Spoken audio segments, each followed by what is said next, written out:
de doctores, pero doctores diferentes, ¿no? Que no quiere decir que sigan con su trabajo de doctor en lo que tiene que ver la medicina. Ponían un caso, el de Favaloro, Daniel Lillo, que bueno, es un capítulo aparte también de la medicina. Gracias, Martín, por estar aquí. Vamos a estar hablando del calcio y los lácteos. Esto que en realidad está muy metido en nosotros en lo que tiene que ver las creencias que nos han hecho creer. Entonces acá nos vas a estar hablando, yo sé que todo lo mismo que con las de teflón, que mirá que voy cambiando todo, en realidad esto es algo que tenemos que replantearnos, y la información la vas a dar tú para que nosotros hagamos ese replanteo. Bueno, muchas gracias por la invitación. Hay investigadores, hay científicos que tienen otra opinión con respecto al calcio, con respecto a los lácteos. Hay prestigiosos investigadores que afirman que los lácteos producen robo de calcio, que en vez de aportar calcio, lo roban. ¿En Oriente o en Occidente están esos científicos? En todas partes. En todas partes. En todas partes. Acá ahora también ya se está cambiando un poco esa creencia de los lácteos, ¿o todavía? No, yo creo que no. Yo creo que no. Acá seguimos con el antiguo paradigma. Bien. Pero es interesante porque en los países donde más leche se bebe es donde hay más osteoporosis. Entonces es un poco como para preguntarse, no para desconfiar. ¿Usted no desconfiaría? Donde más leche se toma es donde hay más osteoporosis. Donde menos leche se toma es donde hay menos osteoporosis.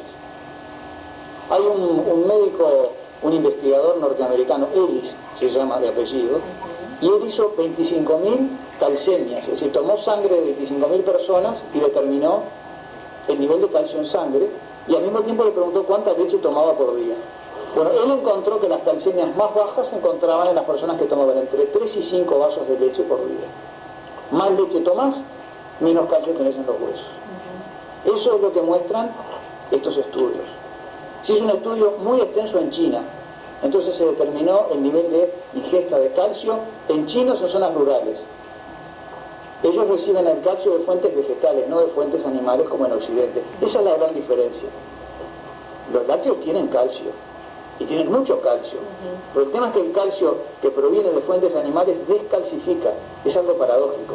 Claro. El calcio que viene de fuentes vegetales calcifica. ¿Qué calcio encontramos en las fuentes vegetales? ¿En dónde lo encontramos? Abunda en las fuentes vegetales. Sí. Es muy fácil de encontrar. Es muy fácil de encontrar. Una de las fuentes más fáciles de acceder al calcio es la semilla de sésamo, que está un poco de moda. Las nueces, las almendras, las castañas, ese tipo de frutas secas tienen mucho calcio. Las algas marinas son una fuente maravillosa de calcio. Sí. Lo que pasa es que tenemos que aprender a consumirlas. Claro, a consumirlas. Pero en definitiva las algas son verduras. Ahora, ¿por qué la leche roba calcio? La aplicación es esta. Cuando consumimos lácteos, ingresa al torrente sanguíneo gran cantidad de proteínas, porque la leche tiene muchas proteínas. Como es un producto de fácil asimilación, inunda el torrente sanguíneo de proteínas. Y tiene que haber un equilibrio, una estabilidad. Si hay exceso de proteínas, el organismo lo que hace es manda a degradar ese exceso de proteínas rápidamente y manda todas esas proteínas al hígado para que se degrade. Y a degradar rápido, porque eso está poniendo en peligro la estabilidad de la sangre. Entonces, esa degradación apresurada de proteínas produce sustancias ácidas, como la urea. Esa sangre ácida genera un nuevo problema, una acidosis. Esa acidosis pone en riesgo la vida. Entonces el organismo, en su sabiduría, toma calcio de los depósitos, es decir, de los huesos, para paliar esa situación. Entonces utiliza las sales de calcio, que son alcalinas, para desacidificar, y ahí salva la situación. Pero al rato el individuo vuelve a tomar otra vez proteínas animales, vuelve a generar acidosis, vuelve a ser necesario la toma de calcio de fuentes de reservas. Martín, ¿y eso comienza en nuestra primer mamadera? ¿Ese proceso? ¿Es lo mismo en los niños que en los adultos? No, en el niño es diferente. Ajá. El niño es diferente porque el niño necesita lácteos, porque es la etapa del lactante. Entonces hasta que, pues claro, tenemos lo que es la lactancia materna, ¿no? Salimos de la lactancia materna, que a veces no se puede llegar, o se necesita un complemento, o ya directamente del pecho de la madre después se entra a lo que es la leche común, ¿no? Claro, estamos hablando ahí de... ¿hasta dónde es que está bien que eso suceda, y cuándo es que debemos decir no más lácteos para nosotros? Bueno, en general la naturaleza lo muestra, cuando ya el mamífero tiene sus propios dientes y es capaz de comer, bien. es decir, más o menos al año, entre el año y los 2 años se debe que ir poco a poco dejando de depender de fuentes lácteas para nutrirnos. Pero esa es la idea. Bien. Esa es la idea. Es mejor tomar calcio de fuentes vegetales porque eso genera un calcio que no acidifica. Bien. También abunda en las verduras de hoja verde. Sí. Y en muchos porotos como la soja.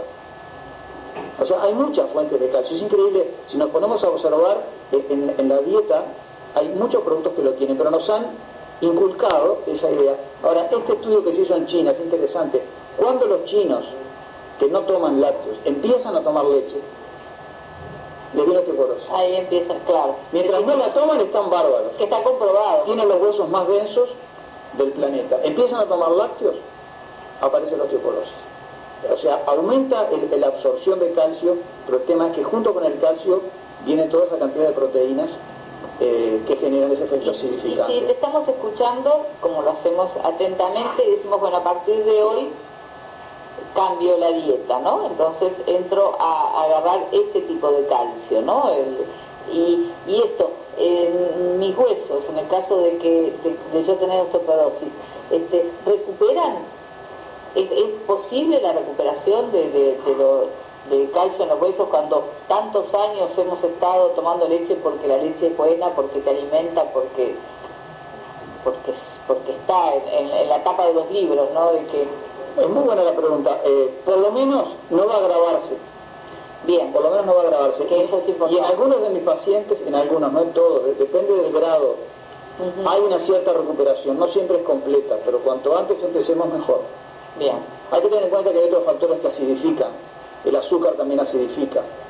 Y el sobreconsumo de líquidos produce una sobreproducción de orina. Ya lo habíamos hablado. Eso también roba calcio, pero bueno, se nos termina el tiempo y otro programa que seguimos analizando. Ustedes tienen el teléfono del doctor Martín Macedo y cómo comunicarse con él, porque en realidad cualquier consulta que ustedes tengan con respecto a, bueno, algún examen que tuvieron como resultado no tan grata noticia, bueno, con una dieta realmente, Martín por lo menos le va a dar una idea y un plan, ¿no? de alimentación, y cualquier consulta de ese tipo está a las órdenes.